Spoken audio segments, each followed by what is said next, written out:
गुरु प्यारी साध संगत जी, बड़े प्रेम और सत्कार से बोलिए धन निंकार जी।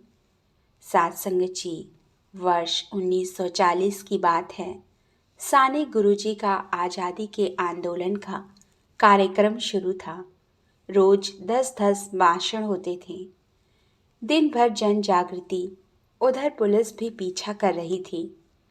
ऐसी स्थिति में एक दिन पुलिस ने साने गुरुजी को पकड़ लिया। उन्हें नासिक लाया गया। नासिक की जेल में उन्हें बंद रखा गया। दूसरे दिन उनके केस की सुनवाई होनी थी।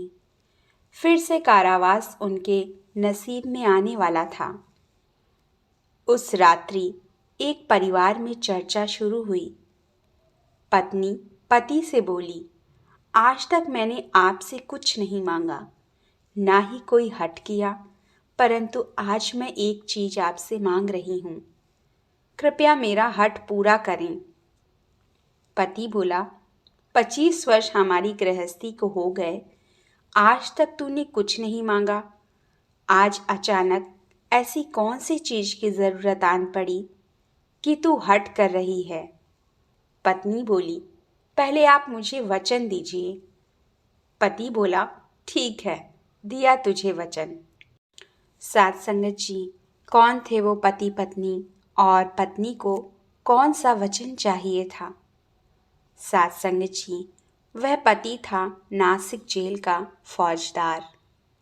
उसकी पत्नी उसे बोली, सानी गुरुजी आज तक आपके लॉकअप में हैं। कल उन्हें सजा हो जाएगी। आज रात्रि को उन्हें अपने घर भोजन के लिए लेकर आएं। ना मत करना। इस पर पति बोला, अरे तू पागल तो नहीं हो गई है? साने गुरुजी को बाहर लाने का मतलब स्वयं को फांसी पर लटकाना है। तू दूसरा कुछ और मांग ले, परंतु यह असंभव है। पत्नी बोली, वह मुझे नहीं मालूम, परंतु आपने मेरा हट पूरा करने का वचन दिया है। पति बोला, ठीक है, देखता हूँ क्या हो सकता है। वह समय अंग्रेज सरकार का था। उनके कानून बड़े सख्त थे। फिर भी उस फौजदार ने अपनी पत्नी को दिया वचन निभाने का निर्णय लिया। रात्रि 12 बजे उसने ड्यूटी पर एक फौजदार की वर्दी ली। गुरुजी को उसने अपनी पत्नी की विनती बताई। गुरुजी ने फौजदार की वर्दी पहन ली। वो दोनों रात्रि के अंधेरे में लॉकअप से बाहर आ गए। गुरुजी को देखते ही उस महिला की आंखों से खुशी के आंसू बह निकले। संत आए घरा तो दिवाली दशहरा, आज उसके घर दिवाली थी। गुरुजी जैसे संत के चरण उसके घर में पड़े थे। उसने चांदी की थाली निकाली, उसमें भोजन सुंदरता से सजाया।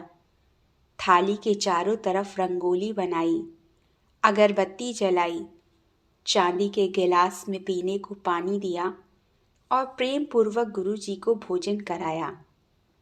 सुबह 4 बजे तक गुरुजी ने उसके साथ वार्तालाप किया। अब उन्हें लौटना था। फौजदार भावुक हो उठा, परंतु अंग्रेज की नौकरी के आगे लाचार था। गुरुजी के चरणों पर सिर रखकर वह बोला, गुरुजी, मैं पापी हूँ। आप जैसे संत पुरुष को पकड़कर ले जाना पड़ रहा है। इस बात का मुझे बहुत बुरा लग रहा है। उसकी पीठ पर प्रेमपूर्वक हाथ फेरते हुए गुरुजी बोले, आप अपना कर्तव्य पूरा करें। एक न एक दिन अंग्रेजों को यह देश छोड़कर जाना ही पड़ेगा। साने गुरुजी के आगमन से वे पति पत्नी अपने आप को धन्य महसूस कर रहे थे। साध संगत जी, जिस प्रकार गंदगी साफ करने के लिए गंदगी का उपयोग नहीं किया जा सकता, वैसे ही वैर द्वेष की भावना वैर द्वेष से नहीं बदली जा सकती। वैर द्वेष को केवल प्रेम से ही जीत सकते हैं। गुरु प्यारी साध संगत जी, अगर साखी आपको पसंद आई हो तो लाइक, शेयर और कमेंट करना ना भूलें। साध संगत जी, बड़ी कृपा होगी। धन्यवाद जी।